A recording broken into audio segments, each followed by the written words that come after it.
Ahora pasamos al análisis local a propósito de lo dicho por el presidente durante la locución del día de ayer, 16 de agosto, en Santiago. Para ello, el comentario de la doctora Carmen Inverbrugal. Carmen, buenas noches. Buenas noches, Yulisa. Qué jornada tan intensa y extensa tuvimos aquí y tuvieron ustedes.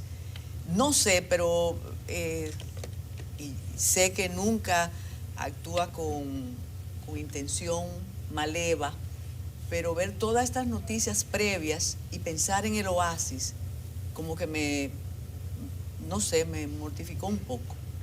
Esas noticias no son dignas de un oasis, sino de un país que está en una situación importante, que necesita transformaciones, que necesita autoridad, que necesita mucha sinceridad y menos ilusión de que las cosas marchan. Pero vamos a analizar lo que pasó en Santiago y todo lo previsto antes.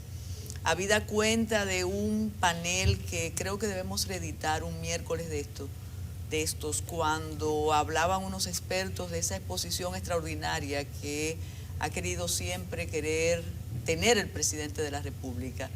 Él asumió su vocería, le gusta hablar mucho, y eso tiene sus ventajas, pero tiene riesgos. No he dicho desventajas, tiene riesgos. Y el presidente, conforme a lo que manda la Constitución de la República, no tenía que rendir cuentas el 16 de agosto, pero él quiso hacerlo, ¿no? Rindió cuenta, pero es bien particular lo que ocurrió.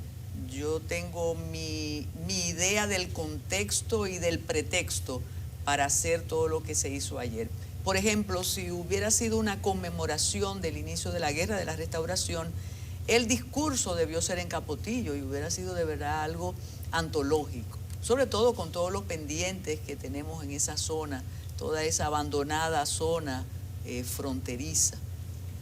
Eso hubiera sido interesante. Pero aparte de las cifras del bienestar, entonces no nos pueden pedir sangre, sudor y lágrimas, porque el presidente ha dicho que nosotros estamos muy, pero muy bien, que nosotros somos una especie de milagro en la región. Desde hace mucho tiempo, tú sabes que las cifras de desarrollo y de estabilidad económica en el país son emblemáticas, pero recuerda que nos habían pedido comprensión para el aumento de los precios, por ejemplo, de los alimentos de primera necesidad, por la guerra, por el asunto de los subsidios, por la pandemia.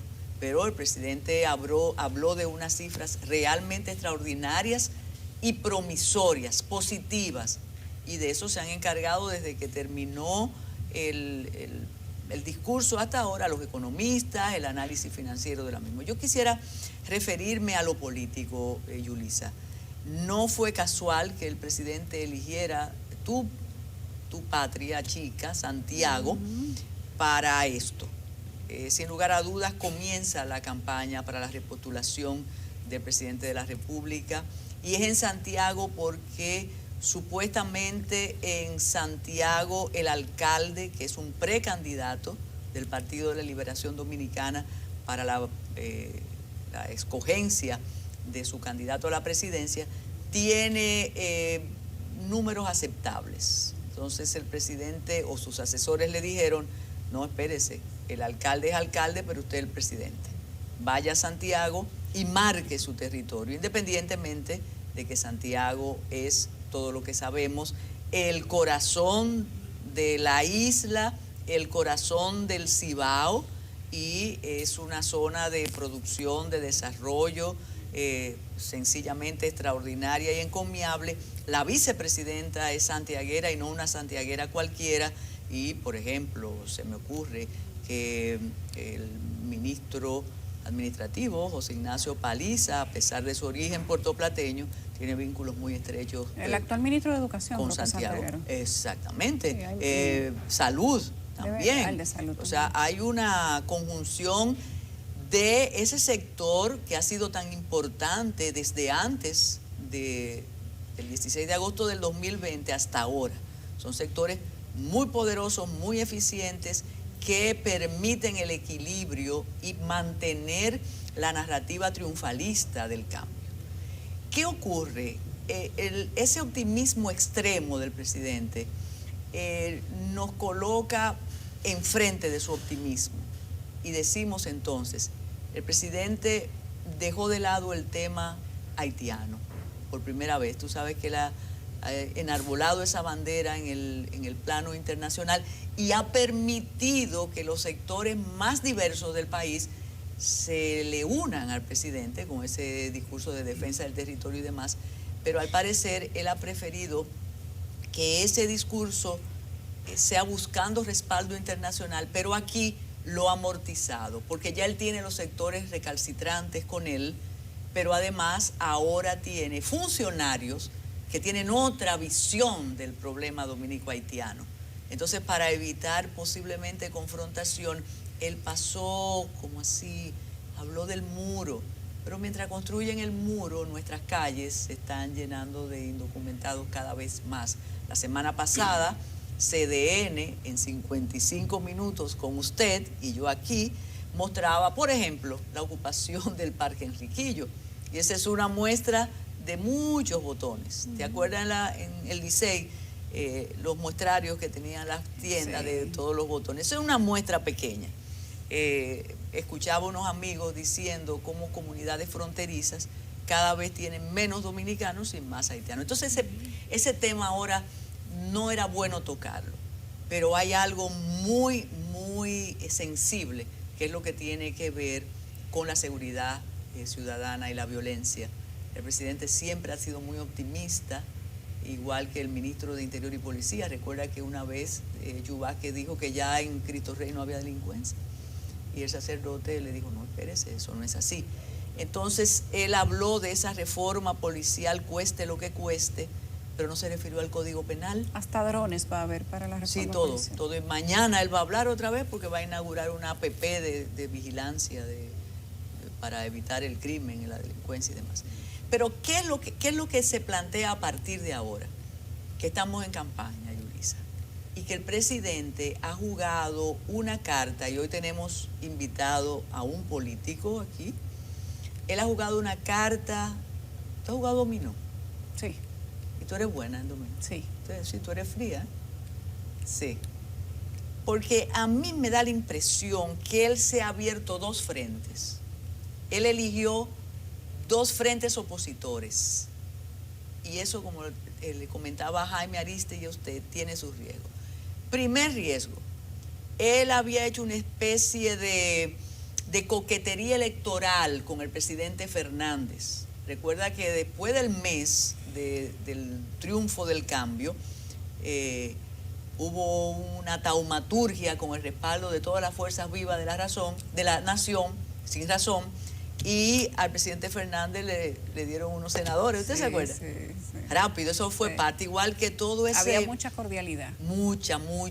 Y recuerde todo un paseo que hizo el presidente con aquello de la independencia, que también lo tocó así, porque ya él está convencido que en la Constitución está establecida la independencia del Ministerio Público. Ya él no va a decir tanto eso.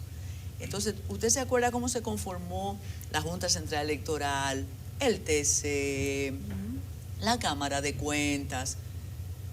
Con Fernández había, por su experiencia, por su conocimiento de todos esos estamentos, podríamos también pasar para la tradición en la Procuraduría, para la carrera. O sea, todo fue muy afín al presidente Fernández. Pero ayer, por primera vez, el presidente Luis Abinader se refirió, y de la manera menos elegante posible, a la administración Fernández. Sí. No olvides que lo que pidió la plaza y lo que ha sido el motor del cambio fue mirar hacia atrás, pero a los gobiernos ¿de quién? De Danilo Medina. Bueno, la gente quiere que miren también hacia un poco más hacia atrás. No, eso ha sido muy difícil, o porque ya está prescrito, o porque hay muchos amores. Pero la corrupción no prescribe, nos hemos cansado de debatir, ¿no? Bueno, no está establecida la no prescripción de la corrupción. Entonces, menciona un asunto muy de campaña, el jefe de Estado y de Gobierno, el asunto de los parqueos de la UAS. Eso está en el libro del lado oscuro de la Sonland, de Jaime Aristi, por cierto. Exactamente. Entonces, además, naturalmente, no puede dejar el gobierno anterior, que, bueno, está la mitad. Él estuvo como Santa Claus, tenía un poquito para cada quien. Pero para estos dos grupos. Entonces, ¿cuál es el riesgo? Y él dice que siempre está al día de todo, aunque no sé si de estos programas, él es más posmoderno, no le gusta el periodismo. Tal vez le gustan más las redes sociales. Sí. Se tiene unos asesores de redes sociales ahí impresionantes e inconcebibles. Entonces, oiga, ¿pero qué ocurre? Yo puedo provocar dos efectos. O que esto provoque que ante el peligro exista una unión. Usted sabe que cuando hay miedo ¿no? O cuando hay odio. O le está de alguna manera haciendo un guiño a una de esas fuerzas para seguir en ese baile. No es perverso, en política no hay perversidad, ni tampoco apóstoles, ¿eh? Pero a la mala lo va a conseguir echándolos a pelear, ¿usted cree? Bueno, el echar a pelear no, él lo puede unir, sino... porque si le das a los dos al mismo tiempo se te unen, ¿no? Eso podría ser. Es un jueguito de infantil. Sí, pero yo sé que usted quiere darle paso a don Melanio, ya le noto la inquietud. Entonces... Vamos a hacer una coma con usted. ¿Punto y coma? Sí, un punto y coma. Sí. Nos vamos a ir a una pausa. Viene el profesor Melanio Paredes y le vamos a hacer un par de esas preguntas que tú te estás haciendo. Perfecto. Vamos a hacérsela a Melanio Usted Paredes. sabe que el amigo Melanio fue ministro de Educación. Y usted tiene una expertise en educación. Hay una parte del discurso del presidente que habla de la inversión educativa. Claro. Y yo creo que podríamos contrarrestar o equilibrar quizás, ver qué piensa la oposición en cuanto a esa parte del discurso que mucha gente no le prestó tanta atención, se fueron más al lado político.